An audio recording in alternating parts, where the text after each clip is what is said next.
오늘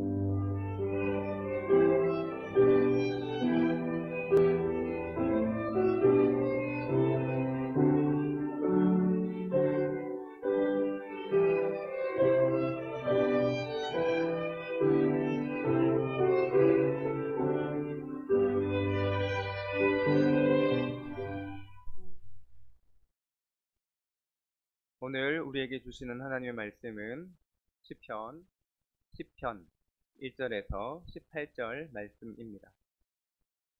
시편 1절부터 18절 말씀 제가 봉독해 드리겠습니다. 여호와여, 어찌하여 멀리 서시며 어찌하여 환난 때에 숨으시나이까? 악한 자가 교만하여 가련한 자를 심히 압박하오니 그들이 자기가 베푼 꾀에 빠지게 하소서. 악인은 그의 마음의 욕심을 자랑하며 탐욕을 부리는 자는 여호와를 배반하여 멸시하나이다. 악인은 그의 교만한 얼굴로 말하기를 여호와께서 이를 감찰하지 아니하신다 하며 그의 모든 사상에 하나님이 없다 하나이다. 그의 길은 언제든지 견고하고 주의 심판은 높아서 그에게 미치지 못하오니 그는 그의 모든 대적들을 멸시하며 그의 마음에 이르기를 나는 흔들리지 아니하며 제대로 환난을 당하지 아니하리라 하나이다. 그의 입에는 저주와 거짓과 포악이 충만하며 그의 혀 밑에는 잔해와 죄악이 있나이다. 그가 마을 구석진 곳에 앉으며 그 은밀한 곳에서 무지한 자를 죽이며 그의 눈은 가련한 자를 엿보나이다. 사자가 자기의 굴에 엎드림 같이 그가 은밀한 곳에 엎드려 가련한 자를 잡으려고 기다리며 자기 그물을 끌어 당겨 가련한 자를 잡나이다. 그가 굽으려 엎드리니 그의 포악으로 말미암아 가련한 자들이 넘어지나이다. 그가 그의 마음에 이르기를 하나님이 잊으셨고 그의 얼굴을 가리셨으니 영원히 보지 아니하시리라 하나이다. 여호와여, 일어나옵소서. 하나님이여, 손을 두옵소서. 가난한 자들을 잊지 마옵소서. 어찌하여 악인이 하나님을 멸시하며 그의 마음에 이르기를 주는 감찰하지 아니하리라 하나이까? 주께서는 보셨나이다. 주는 재앙과 원한을 감찰하시고 주의 손으로 갚으려 하시오니 의로운 자가 주를 의지하나이다. 주는 벌써부터 고아를 도우시는 이신이이다. 악인의 팔을 꺾으소서. 악한 자의 악을 더 이상 찾아낼 수 없을 때까지 찾으소서. 여호와께서는 영원무궁하도록 왕이시니 이방 나라들이 주의 땅에서 멸망하였나이다. 여호와여, 주는 겸손한 자의 소원을 들으셨사오니 그들의 마음을 준비하시며 귀를 기울여 들으시고 고아와 압제당하는 자를 위하여 심판하사 세상에 속한 자가 다시는 위협하지 못하게 하시리이다. 아멘. 시편 말씀은 다른 시편과는 달리 표제가 없는 시편입니다. 하지만 70인역에서는 시편 9편과 시편 말씀을 하나로 이어서 하나의 시편으로 보고 있습니다. 그래서 표제가 없는 것이죠. 시편 9편과 시편에서 두드러지는 이 주제는 삶의 실제적 무신론입니다. 그러니까 하나님의 존재 자체에 대한 이론적 의문이나 의혹을 제기하는 것이 아니라 마치 하나님께서 전혀 존재하지 않으시는 것처럼 살고 행동하는 이들에 대한 탄원시인 것입니다. 오늘 본문은 하나님께서 이 악한 현실에 개입하셔서 악인을 심판해 달라고 하는 기도입니다. 그래서 유달리 악인들에 대해서 자세히 기록하고 있는 것을 보게 됩니다. 그만큼 현실 속에서 악인들 때문에 겪고 있는 어려움이 크다라는 이야기이겠지요. 시는 1절에 이렇게 기도를 시작합니다. 어찌하여 멀리 서시며 어찌하여 환난 때에 숨으시나이까?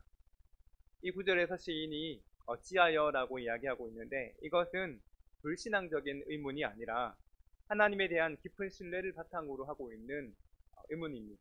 그러니까 신앙적인 의문인 것. 하나님께서 멀리 숨어 계신 것처럼 악한 현실에 개입하지 않으시느냐고 그렇게 의문 형식으로 간절히 기도하고 있는 것입니다. 극심한 고통 중에는 마치 하나님께서 숨어 계신 것 같이 느껴질 때가 있습니다. 하지만 금을 재련할 때 재련사가 용광로를 결코 떠나지 않듯이 하나님께서는 성도들의 삶의 곁을 결코 떠난 적이 없으시며 또 고난 중에는 더욱 그러한 줄 믿습니다. 그래서 하나님께서 잠잠하신 것 같이 느껴질 수 있는데 그런 느껴지는 이유 중에 하나는 연단과 시험을 위한 것입니다. 더욱 단단한 사람이 되기 위한 것이죠. 우리가 온전한 하나님의 사람이 되려면 하나님의 품과 하나님의 팔 안에만 거해서는 안 될 것입니다. 그런 사람은 어린아이일 뿐인 것이죠. 때로는 고난과 어려움도 역경도 통과해야만 하는 것입니다. 우리가 세상을 살면서 때로는 죄와 불의가 득세하고 하나님께서는 이러한 불의에 대해서 무관심한 것처럼 보일 수 있지만 이러한 현상이 결코 영원히 계속되지는 않습니다. 왜냐하면 모든 끝에는 하나님의 심판이 있기 때문이죠. 그래서 하나님의 나라는 실패가 없고 반드시 승리하는 줄 믿습니다. 오늘 본문에서 시인은 많은 불의를 바라보며 또 그 죄악된 세상 속에서 하나님께서는 무관심한 것처럼 느끼고 있습니다. 그래서 절망하는 것이죠. 그러나 시인의 초점이 이러한 불합리한 세상에서 영원한 하나님의 나라로 옮겨지자 그의 불안과 그런 염려는 확신과 믿음으로 바뀌어지게 되고 그의 입술에서는 찬양이 흘러나오는 것을 보게 됩니다.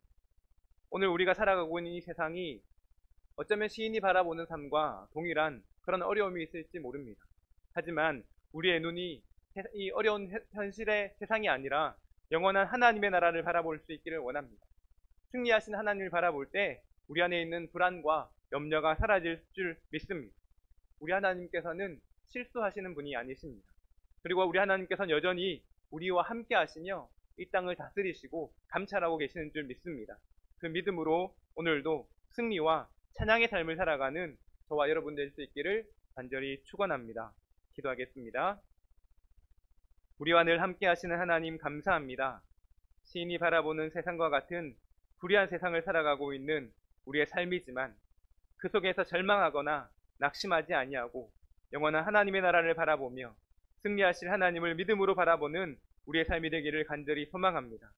그렇게 오늘도 승리하는 우리의 삶이 될 수 있도록 인도하여 주시고 우리에게 믿음을 더하여 주시옵소서. 감사드리며 예수 그리스도의 이름으로 기도드리옵나이다. 아멘.